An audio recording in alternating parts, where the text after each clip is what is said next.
نحمدہ ونصلی علی رسولہ الکریم۔ ناظرین کرام، غیر مقلدین مان رہے ہیں، اس ٹاپک پر ہماری 4 ویڈیوز آ چکی ہیں، 4 پارٹ یعنی 4 حصے آ چکے ہیں۔ آخری جو حصہ رہا یعنی پارٹ نمبر 4 چوتھا حصہ، اس میں ہم نے تقلید کے متعلق غیر مقلدین کی طرف سے واضح طور پر یہ چیز دکھائی کہ وہ مان رہے ہیں کہ بالکل تقلید کرنی چاہیے، اور یہاں تک انہوں نے مانا کہ ائمہ اربعہ میں سے کسی کی تقلید کرنی چاہیے۔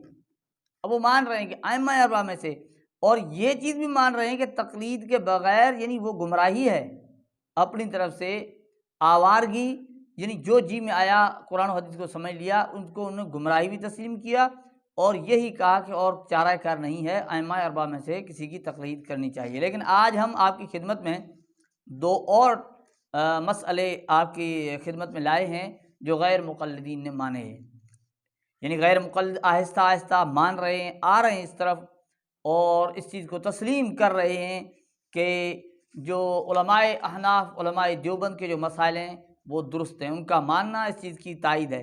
اگر وہ نہ بھی مانیں تو الحمدللہ علماء دیوبند تو حق پر ہیں، اللہ کا فضل ہے، لیکن ہم ان دوستوں کو جو غیر مقلدین کا شکار ہو چکے ہیں یا ان کے اندر غیر مقلدیت بڑھتی چلی جا رہی ہے، تو ان کے لیے یہ چیزیں ہیں کہ وہ ممکن ہے کسی نہ کسی کو ہدایت مل جائے یا سمجھ میں بات آ جائے۔ تو ناظرین اکرام، اس سلسلے میں ایک مسئلہ تو یہ ہے کہ ہمارے علماء اکرام کہتے ہیں کہ مسجد کے اندر نماز جو با جماعت ہوتی ہے وہ 1 مرتبہ ہی ہونی چاہیے، دوسری مرتبہ نماز با جماعت نہیں ہونی چاہیے، کیونکہ نماز کی اہمیت ختم ہو جاتی ہے، نماز ایک ہی ہو، اور یہی شرعی طریقہ ہے۔ لیکن غیر مقلدین کا طریقہ کار یہ ہے کہ ایک نماز تو ہو جاتی ہے جماعت کے ساتھ، بعد میں کوئی اور آ جائے، 2-3 بندے اس کے ساتھ اکٹھے ہو گئے، تھوڑی دیر کے بعد 3-4 ہو گئے، انہوں نے جماعت کر لی، اس کے بعد یعنی مسجد کے اندر جماعتیں ہوتی رہتی ہیں غیر مقلدین کی۔ ہمارے علاقے میں تو یوں ہوتا ہے، آپ کے علاقے میں اس طرح ہی ہوتا ہوگا، امید ہے کہ اس طرح ہی ہوتا ہوگا۔ بہرحال تو اس سلسلے میں غیر مقلدین اعتراض کرتے کہ نہیں بھائی دیکھیں فلاں حدیث کے اندر ہے، فلاں یہ گنجائش ہے، یہ ہے، یہ یعنی جو ان کے جی میں آیا جس طرح وہ حدیث کو سمجھنا شروع کر دیتے ہیں۔ لیکن اب اس چیز کو بھی مان رہے ہیں، کس طرح مانا ہے؟ ابو زید ضمیر سے سن لیجئے۔ سوال یہ ہے کہ ایک مسجد میں دوسری جماعت بنا کر نماز ادا کر سکتے ہیں یا نہیں؟ واضح کیجئے قرآن و حدیث کی روشنی میں۔ دیکھیے، ایک مسجد میں دوسری جماعت عموماً نہیں بنانا چاہیے، اس میں کراہت ہے، اس لیے کہ اس میں کئی مفاسد ہیں۔ ایک تو یہ، اب یہ بہت بڑا لمبا سوال ہے لیکن اختصار کے ساتھ میں اس کو جواب دے رہا ہوں۔ اللہ کے نبی صلی اللہ علیہ وسلم کے صحابہ کا معمول تھا کہ جب وہ مسجد میں آتے اور دیکھتے کہ جماعت ہو چکی ہے تو الگ الگ نماز پڑھتے تھے۔ حاضرین کرام، غیر مقلد ابو زید ضمیر اس چیز کو مان رہے ہیں کہ جماعت دوسری جماعت عموماً نہیں بنانا چاہیے، یہ غیر مقلد مان رہے ہیں، کہتے ہیں اس میں کراہت ہے، اس میں کئی مفاسد ہیں۔ لیکن آگے جو زبردست بات کہی کہ اللہ کے رسول کے صحابہ کا یہ معمول تھا۔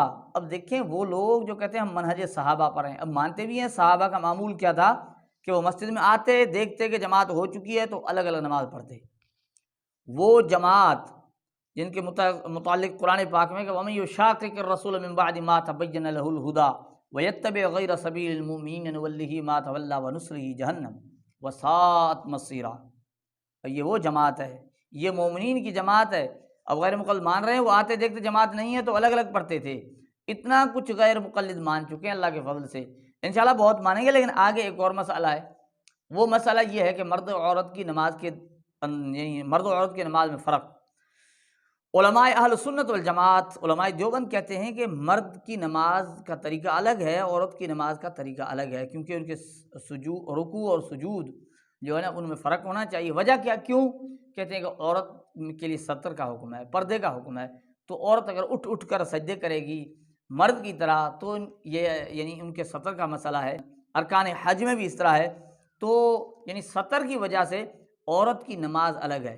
غیر مقلد یعنی پاؤں پھیلا کر کھڑے ہوتے تو عورت تو اس طرح نہیں کھڑی ہوگی نا بھائی۔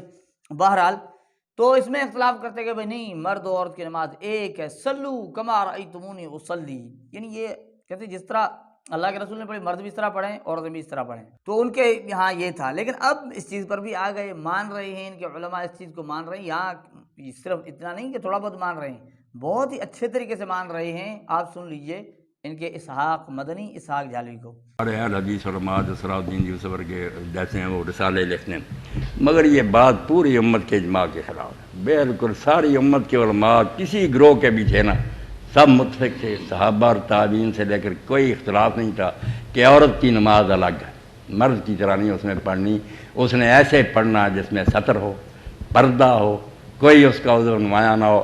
جب یہ فتنہ شروع کیا ان لوگوں نے کہ نہیں مرد کی طرح ہی پڑھے، تو مولانا غزنوی رحمۃ اللہ علیہ کے خاندان کے لوگوں نے فتویٰ دیا کہ تم ساری امت کے خلاف ایک نیا دین نکالی، مگر یہ بات نہیں آئے۔ اب عورتیں بھی اٹھ کر سجدے کر رہی، بالکل میری بچیاں خدا کے لیے مانیں یہ مسئلہ جھوٹا ہے، عورت کو بالکل الگ سجدہ کرنا چاہیے۔ سامعین و ناظرین، اسحاق جھالوی اتنے یعنی اس قدر مان رہے ہیں، کہتے ہیں یہ پوری امت کے اجماع کے خلاف ہے کہ مرد اور عورت کی نماز ایک طرح ہو، کہتا ہے یہ پوری امت کے اجماع کے خلاف ہے۔ صحابہ و تابعین متفق ہیں کہ مرد و عورت کی نماز الگ ہے، یہ اسحاق جھالوی مان رہے ہیں۔ صحابہ و تابعین متفق ہیں اس بات پر کہ مرد و عورت کی نماز الگ ہے، اور کہتا ہے جو یعنی مانتے ہیں نا یہ کہ الگ نہیں ہے، کہتا ہے یہ انہوں نے فتنہ شروع کیا ہے۔ اب دیکھیں ان کے خود مان رہے ہیں کہ یہ غیر مقلدین کا فتنہ ہے، اس سے زیادہ کیا ہوگا؟ ہم تو بار بار کہتے چلے آ رہے تھے، لوگ کہتے کہ بھئی تم فرقے کو آگ لگا رہے ہو، لوگوں کا مسلمانوں میں نفرت پیدا کر رہے ہو، لیکن بات یہ کہ فتنہ خود یہ ہے کہ پوری امت کے اجماع کے خلاف کام کرنا، عورتوں سے وہ کام کروانا جن سے ان کے پردے کے یعنی پردے کے مسئلے ہوں، تو ایسی چیزیں ایک عبادت کے اندر چیزیں آ جائیں۔ اب مرد و عورت کے جسم میں تو فرق ہے نا، لیکن غیر مقلد کو کون سمجھا لے گا؟ اللہ کے فضل سے مان رہے ہیں۔ آگے وہ مستورات کو مخاطب ہو کر کہہ رہے ہیں میری بچیاں خدا کو مانیں، یہ مسئلہ جھوٹا ہے، عورت کو بالکل الگ سجدہ کرنا چاہیے۔ یہ اسحاق جھالوی صاف صاف مان رہے ہیں غیر مقلد، اور مستورات سے التجا کر رہے ہیں کہ خدا کو مانیں، میری بچیاں خدا کو مانیں، یہ مسئلہ جھوٹا ہے، اس طرح سجدے نہ کیا کرو۔